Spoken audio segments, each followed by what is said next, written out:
Hello everyone, this is zero chemistry and हम लोग यहाँ पर चैप्टर नंबर 6 कवर कर रहे थे, जो कि यहाँ पर टिश्यू था। ठीक है। यहाँ पर हमने देख लिया था कि प्लांट टिश्यू क्या होता है, उसके सारे पार्ट्स हमने डिस्कस कर लिए थे। आज हमको यहाँ पर नया टिश्यू स्टार्ट करना है, that is animal tissue. Animal tissue के बारे में हमको डिस्कस करना है। एक ओवरव्यू ले लेते हैं सबसे पहले कि एनिमल टिश्यू में हमको कितनी चीज़ें पढ़नी है, क्या क्या पढ़ना है। एनिमल टिश्यू की बात करें तो इसको हम यहाँ पर 4 पार्ट में डिवाइड कर सकते हैं। सबसे पहला यहाँ पर जो डिस्कस करेंगे वो होगा हमारे पास एपिथेलियल। सेकंड हम देखेंगे यहाँ पर कनेक्टिव टिश्यू क्या होते हैं। फिर हम देखेंगे यहाँ पर मस्कुलर टिश्यू क्या होता है, और फोर्थ पार्ट हमको देखना है यहाँ पर नर्वस टिश्यूज़ क्या होते हैं। अब बात करें यहाँ पर एपिथेलियल टिश्यूज़ की, तो इसको भी फर्दर यहाँ पर 5 पार्ट में डिवाइड किया जाता है। सबसे पहला जिसमें यहाँ पर स्क्वेमस एपिथेलियल टिश्यूज़ हमको देखने हैं। फिर हम यहाँ पर देखेंगे क्यूबोइडल एपिथेलियल टिश्यू क्या होते हैं। फिर हम देखेंगे कि कॉलमनर एपिथेलियल टिश्यूज़ क्या होते हैं, और फिर उसके बाद यहाँ पर सिलिएटेड एपिथेलियल टिश्यूज़ देखेंगे। एंड लास्ट में देखेंगे यहाँ पर फिफ्थ पार्ट, जो कि ग्लैंडुलर यहाँ पर क्या है, एपिथेलियल टिश्यू होंगे। ठीक है, तो आज का हमको यहाँ पर इतना रहने वाला है, इतनी चीज़ें हमको देखनी है। आगे देखेंगे यहाँ पर क्या, जो नेक्स्ट लेक्चर में यहाँ पर कनेक्टिव टिश्यूज़ क्या क्या कौन कौन से होते हैं, इसको भी यहाँ पर फर्दर डिवाइड किया जाता है। फर्दर देखेंगे areolar, adipose, skeletal and fluid. यहाँ पर 4 पार्ट में डिवाइड किया जाता है कनेक्टिव टिश्यूज़ को भी। और एरियोलर को भी यहाँ पर टेंडन एंड लिगामेंट में यहाँ पर डिवाइड किया जाता है। और यहाँ पर जो स्केलेटल होता है वो भी 2 प्रकार से होता है, बोन एंड कार्टिलेज। और फिर लास्ट में हम यहाँ पर जो डिस्कस करेंगे वो होगा हमारे पास फ्लूइड। फ्लूइड यहाँ पर क्या होगा, ब्लड एंड लिम्फ उसके अंतर्गत आएंगे। तो आज का जो टॉपिक ऑफ डिस्कशन हमारे लिए रहने वाला है, वो यहाँ पर हम एपिथेलियल जो टिश्यू है, एनिमल टिश्यू है, उसको हम डिस्कस करेंगे डिटेल में। तो यहाँ पर सबसे पहले देख लेते हैं एपिथेलियल टिश्यू क्या होता है। तो यहाँ पर अगर बात करें एपिथेलियल टिश्यू की, तो ये कवरिंग होती है टिश्यूज इन एनिमल बॉडी। ठीक है, ये टिश्यू क्या करती है, कवरिंग बनाती है। जो यहाँ पर क्या बनाती है, एनिमल बॉडी में कवरिंग बनाती है। वो कौन सी टिश्यू बनाती है, तो एपिथेलियल टिश्यू बनाती है। इनकी बात की जाए तो एपिथेलियल सेल्स से बने हुए होते हैं। और इसमें एपिथेलियल सेल्स कैसे होते हैं, एपिथेलियल सेल्स होते हैं यहाँ पर टाइटली पैक्ड। तो ये जो एपिथेलियल सेल से मिलकर बना होता है वो कैसे रहते हैं, वो रहते हैं यहाँ पर टाइटली पैक्ड। और बात करें सेल्स फॉर्म कॉन्टिन्यूस सीट, और जो ये सेल होते हैं एपिथेलियल से, ये कॉन्टिन्यूस सीट बनाते हैं, यानी कि कहीं पर भी गैप नहीं रहता है। यहाँ पर बात करें इनके बीच में क्या नहीं रहेगा, इंटरसेलुलर स्पेस नहीं रहेगा, इसलिए ये क्या बना लेते हैं, यहाँ पर कॉन्टिन्यूस सीट बनाते हैं।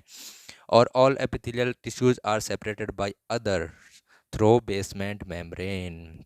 अब सबके यहाँ पर अगर मैं बात करूँ, ये एक एपिथेलियल टिश्यू का एग्जांपल मैंने लिया हुआ है। तो इनके नीचे ये पार्ट जो आपको दिख रहा है, इसको कहते हैं हम, ये क्या है, बेसमेंट मेम्ब्रेन। ये क्या है हमारे पास, बेसमेंट मेम्ब्रेन है। ये क्या है, बेसमेंट मेम्ब्रेन है। ये क्या करता है, ये टिश्यूज़ को अलग करता है एक दूसरे से। जैसे यहाँ पर अब इसके ऊपर भी यहाँ पर एक बेसमेंट क्या आ जाएगा, मेम्ब्रेन आ जाएगा, फिर उसके ऊपर यहाँ पर दूसरे टिश्यू आ जाएगा। ठीक है, तो बात समझ में आ रही होगी इतनी। तो यहाँ पर क्या चीज़ें देखनी है हमको, जो बेसमेंट मेम्ब्रेन होता है ये टिश्यूज़ को अलग करता है, उसके बाद फिर यहाँ पर दूसरा टिश्यू आ जाएगा। प्रोटेक्शन टू बॉडी फ्रॉम, इनका काम क्या होता है, तो इसका काम है यहाँ पर जो एपिथेलियल टिश्यू, इनका प्रोटेक्शन करना बॉडी को किस चीज़ से, इंजरी से, इन्फेक्शन से, और किसी भी तरीके के यहाँ पर नुकसान से। तो यहाँ पर प्रोटेक्शन करता है बॉडी की किसी इंजरी से, इन्फेक्शन या फिर किसी भी नुकसान से, यहाँ पर किस चीज़ की, बॉडी की यहाँ पर प्रोटेक्शन करता है। कौन, epithelial tissue. Forms lining of mouth and alimentary canal. अब ये क्या करता है, लाइनिंग बनाता है किसकी, माउथ एंड एलिमेंट्री कैनाल, आहार नाल जो होता है हमारे पास, यानी कि जहाँ से हम भोजन ग्रहण करते हैं वहाँ से लेकर जो पेट में अंदर क्या होता है हमारे पास पेट और स्टोमक होता है, वहाँ पर ये क्या करता है, यहाँ पर लाइनिंग बनाता है। लाइनिंग क्या होती है, अगर हमारे पास, मैं एग्जांपल के लिए मान लेता हूँ, ये कोई ट्यूब है। ठीक है, दिस इज़ अ ट्यूब। ठीक है, ये क्या है, हमारे पास ट्यूब है। तो ट्यूब के अंदर वाले सरफेस जो होता है, ठीक है, ट्यूब का जो क्या होता है, inner surface. Inner surface, inner surface जो होता है उसको क्या कहते हैं, उसको कहते हैं हम लाइनिंग। इनर सरफेस को क्या कहा जाता है, लाइनिंग कहा जाता है। ठीक है, तो किसी भी ट्यूब के इनर सरफेस को क्या कहा जाता है, लाइनिंग कहा जाता है। और आउटर सरफेस को क्या कहा जाता है, आउटर सरफेस को कहा जाता है कवरिंग। ठीक है, आउटर सरफेस को क्या कहा जाता है, उसको कहा जाता है कवरिंग। तो इनर सरफेस को लाइनिंग कहा जाएगा, आउटर सरफेस को कवरिंग कहा जाएगा। तो ये क्या करता है, इनर लाइनिंग को यहाँ पर, मतलब जो इनर क्या होता है, सरफेस होता है, इनर सरफेस के लाइनिंग को बनाता है, और माउथ एंड एलिमेंट्री कैनाल जो आहार नाल होती है, काम क्या करता है ये काम कर absorption of water and nutrients. इसका काम क्या होता है, जो वाटर एंड जो क्या होते हैं खनिज होते हैं, न्यूट्रिएंट्स पोषक तत्व होते हैं, उनको क्या करता है ये, उनको एब्जॉर्ब करता है। ठीक है, क्या करता है, उनको एब्जॉर्ब करता है। और ये क्या करता है, एलिमिनेट वेस्ट, और वेस्ट को एलिमिनेट करने में भी मदद करता है। कौन सा टिश्यू, एपिथेलियल टिश्यू। तो एपिथेलियल टिश्यू आई थिंक आपको समझ में आ चुका होगा।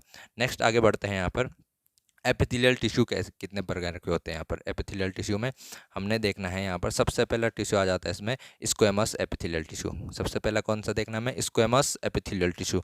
तो ये क्या होते हैं, बहुत ही पतले होते हैं ठीक है। Cell are extremely thin. इसके सेल कैसे होते हैं, बहुत पतले सेल से मिलकर, देखो इसके सेल्स कैसे हैं, ये इसके सेल्स कैसे देखने को मिलेंगे, पतले पतले सेल। ऊपर दिख रहे हैं ना, ये एक सेल हो गया, ठीक है, ये काफ़ी पतला सेल है। ठीक है, इसमें भी देखोगे अगर तो ये पतले पतले सेल यहाँ पर मौजूद हैं, काफ़ी पतले सेल मौजूद रहेंगे। Sales are flat. सेल कैसे रहेंगे, फ्लैट रहेंगे, बिल्कुल चपटे टाइप के सेल होंगे। इसमें भी देखोगे, इसमें भी चपटे सेल दिख रहे होंगे। और ये कैसे होते हैं, इर्रेगुलरली शेप्ड। और जो सेल्स होते हैं वो कैसे रहते हैं, इर्रेगुलर, कोई इर्रेगुलर शेप नहीं है उनका। ठीक है, किसी भी शेप के हो जाते हैं, फ्लैट होंगे और किसी भी शेप के हो जाते हैं। तो ये यहाँ पर एपिथेलियल, जो स्क्वेमस एपिथेलियल टिश्यू है वो यहाँ पर हम देख रहे हैं। तो ये अगर मैं बात करूँ, ये स्क्वेमस एपिथेलियल टिश्यू भी दो प्रकार से हो सकता है। दो प्रकार से कैसे, सबसे पहला हमको देखना है यहाँ पर सिंपल स्क्वेमस टिश्यू। ठीक है, सिंपल स्क्वेमस एपिथेलियल टिश्यू। इसमें क्या होता है, एक सिंगल लेयर प्रेजेंट रहती है सेल की। यहाँ पर देखने को मिल रहा होगा, सिंगल लेयर देखने को मिलेगी, जैसे फर्श पर टाइल नहीं बिछाए रहते हैं। ठीक है, ऐसे ही यहाँ पर क्या होता है, single layer of cells present रहता है। और ये किस पर रहता है, ये हमको देख रहा है, ये बेसमेंट मेम्ब्रेन। बेसमेंट मेम्ब्रेन है, नीचे काला काला जो दिख रहा है आपको, बेसमेंट मेम्ब्रेन है, उसके ऊपर ही ये सब चीज़ें दिखेंगी। Forms delicate delicate lining. ये क्या बनाता है, ये डेलिकेट लाइनिंग, जैसे अपने मुंह पर जीभ से टच करो गालों को अपने, ठीक है, जीभ से अंदर से गाल टच करो तो कैसे लग रहा है, मखमली टाइप का हमको लगता है, बिल्कुल सॉफ्ट सॉफ्ट, तो उसको कहा जाता है डेलिकेट। तो डेलिकेट, और लाइनिंग हमने बोला था क्या होती है, इनर सरफेस। इनर सरफेस जो होगा उसको लाइनिंग कहते हैं हम। ठीक है, तो डेलिकेट लाइनिंग, तो मखमली टाइप की जो यहाँ पर लाइनिंग होती है उसको फॉर्म करता है कौन, तो वो करता है सिंपल स्क्वेमस। फिर बात आती है यहाँ पर एग्जाम्पल की, जैसे माउथ एंड ओसोफेगस। एसोफेगस वही हमारी ग्रास, ये आहार नली का ये गले वाला पार्ट। ठीक है तो ये हो जाता है हमारे पास इसके एग्जाम्पल। फिर यहाँ पर बात आती है नेक्स्ट टाइप की, stratified squamous. Stratified squamous tissues क्या होते हैं, तो यहाँ पर बात करेंगे तो cells are arranged in layers. तो इसमें सेल्स कैसे रहेंगे, तो यहाँ पर लेयर्स में अरेंज रहेंगे। देखने को मिल रहा होगा, यहाँ पर देखो एक लेयर ये बने हुए है, फिर उसके ऊपर दूसरी लेयर, इसके बाद तीसरी लेयर इधर है, चौथी लेयर ये है, यहाँ पर लेयर के द्वारा बनी हुई है। इसका काम क्या होता है, तो ये प्रिवेंट करता है किस चीज़ से, वियर एंड टेयर, यानी कि जो टूट फूट है, टूट फूट से यहाँ पर क्या करता है, प्रिवेंट करता है किस चीज़ को, ह्यूमन बॉडी को, यानी कि एनिमल सेल, एनिमल बॉडी को किस चीज़ से डिपेंड यहाँ पर क्या करता है, प्रिवेंट करता है। तो यहाँ पर प्रिवेंट करता है टूट फूट जो भी होनी है, चोट वगैरह लगने से, उससे यहाँ पर क्या करता है, प्रिवेंट करता है। और यहाँ पर एग्जाम्पल की बात करें तो जैसे हमारा स्किन हो जाता है, तो स्किन इसका एग्जाम्पल हो गया, स्किन हमको बचाता है बाहरी चोट लगने से, है ना। तो ये वाली चीज़ यहाँ पर समझ में आ गई होगी आपको कि स्क्वेमस एपिथेलियल टिश्यू क्या होता है। आगे बढ़ते हैं, नेक्स्ट टाइप ऑफ टिश्यू क्या आता है हमारे पास, एपिथेलियल टिश्यू, तो that is cuboidal epithelial tissue. Cuboidal epithelial tissue का मतलब क्या होगा, इसमें जो सेल्स प्रेजेंट रहेंगे, सेल्स जो प्रेजेंट रहेंगे वो कैसे दिखेंगे आपको, क्यूब के टाइप के दिख रहे हैं। ये सेल कैसे दिख रहे हैं, क्यूब टाइप के सेल दिख रहे हैं। ठीक है, तो ये क्यूब टाइप के सेल प्रेजेंट रहेंगे, यानी कि जितनी सेल की लेंथ होती है उतनी ही यहाँ पर उसकी चौड़ाई भी होगी। या देखो सेल की लेंथ जितनी है उतनी लगभग चौड़ाई भी है। तो इस तरीके के जो भी यहाँ पर एपिथेलियल टिश्यूज आपको देखने को मिलेंगे उनको हम क्या कहेंगे, उनको कहेंगे हम क्यूबोइडल एपिथेलियल टिश्यू। तो आप लोग समझ सकते हैं। और ये कहाँ पर पाए जाते हैं, तो जैसे स्वेट ग्लैंड होते हैं, ठीक है, जो पसीने की ग्रंथियाँ होती हैं, या सलेवरी ग्लैंड्स होते हैं, हमारे मुंह में क्या होते हैं, लार की ग्रंथियाँ होती है, थायराइड ग्लैंड होता है। और जो यहाँ पर क्या होता है, लाइनिंग होती है किसकी, किडनी ट्यूब्यूल्स। किडनी में कुछ ट्यूब लाइक स्ट्रक्चर्स होते हैं, उनमें जो यह क्या होती है, लाइनिंग बनी होती है। लाइनिंग हमने बोला था अभी क्या, इनर सरफेस। तो इनर सरफेस जो बन किस चीज़ की, किडनी ट्यूब्यूल्स की, तो ये वहाँ पर पाया जाता है। और इसका काम क्या होता है, तो एब्जॉर्प्शन करना काम होता है, सीक्रेशन करना काम होता है, प्रोटेक्शन करना इसका काम होता है। तो इस तरीके से इसके फंक्शंस हम समझ सकते हैं, कैसे ये फंक्शन करता है, कौन से इसके काम होते हैं। तो यहाँ पर cuboidal epithelial tissue I think आपको यहाँ पर शॉर्ट में समझ आ चुका होगा। आगे बढ़ते हैं, नेक्स्ट टाइप जो हमारे पास था यह है columnar epithelial tissue. Columnar epithelial tissue क्या होता है, तो यहाँ पर हमको पिलर लाइक सेल्स देखने को मिलेंगे। दिख रहे हैं पिलर जैसे सेल, कॉलम जैसे सेल दिख रहे हैं हमको, ठीक है, कॉलम जैसे सेल दिख रहे हैं, तो ये हमारे पास क्या हो जाते हैं, पिलर लाइक सेल हमको देखने को मिलते हैं। तो ये क्या होते हैं, कॉलमनर एपिथेलियल टिश्यू होते हैं, यानी कि लंबाई जितनी होगी उनकी चौड़ाई उससे काफ़ी कम देखने को मिलती है, यानी कि जो यहाँ पर लंबाई होगी वो चौड़ाई से काफ़ी ज़्यादा देखने को मिलती है, इसीलिए हम इसको क्या कह रहे हैं, कॉलमनर एपिथेलियल टिश्यू कह रहे हैं। अगर बात करें यहाँ कहाँ पर पाया जाता है, लाइनिंग ऑफ इंटेस्टाइन, तो जो आंतें होती हैं, आंत आंत की लाइनिंग अभी देखा हमने, इनर सरफेस होती है वहाँ पर ये पाई जाती है। लाइनिंग ऑफ स्टोमक, यानी कि जो हमारा क्या होता है, पेट होता है, पेट के लाइनिंग में पाया जाता है गैल ब्लैडर, ठीक है, गैल ब्लैडर होता है जो, उसके लाइनिंग में पाया जाता है। काम क्या होता है इनका, तब फंक्शन होता है इनका क्या, यहाँ पर एब्जॉर्प्शन करना, सीक्रेशन करना और प्रोटेक्शन करना, तो ये काम इनका यहाँ पर हो जाता है किनका, कॉलमनर एपिथेलियल टिश्यूज़ का। आई थिंक शॉर्ट में आपको ये चीज़ समझ में आ चुकी होगी। आगे बढ़ते हैं नेक्स्ट टॉपिक की ओर, that is ciliated epithelial tissue. Ciliated epithelial tissue क्या होता है, तो यहाँ पर बात आती है सिलिया। तो सबसे पहले सिलिया क्या होता है, हेयर लाइक स्ट्रक्चर। सिलिया का मतलब होता है हेयर लाइक स्ट्रक्चर। जैसे मैं बात करूँ यहाँ पर, ये कोई चीज़ है मेरे पास, ठीक है, उसके ऊपर बहुत सारे हेयर लाइक स्ट्रक्चर हैं, ठीक है, तो इसको कहा जाता है सिलिएटेड, इसको सिलिया कहा जाता है, जहाँ पर हेयर हेयर लाइक स्ट्रक्चर आपको देखने को मिलता है। तो क्यूबैडल और कॉलमनर सेल जो होते हैं उनके ऊपर सिलिया लग जाएगा, सिलिया मतलब ये हेयर लाइक स्ट्रक्चर लग जाएंगे। तो cells have cilia on free surface, जो उनकी सरफेस होती है, तो सरफेस में यहाँ पर आपको दिख रहे होंगे ये क्या, यहाँ पर हेयर लाइक स्ट्रक्चर देखने को मिलने लग जाते हैं, तो इसको कहा जाता है सिलिएटेड एपिथेलियल टिश्यू।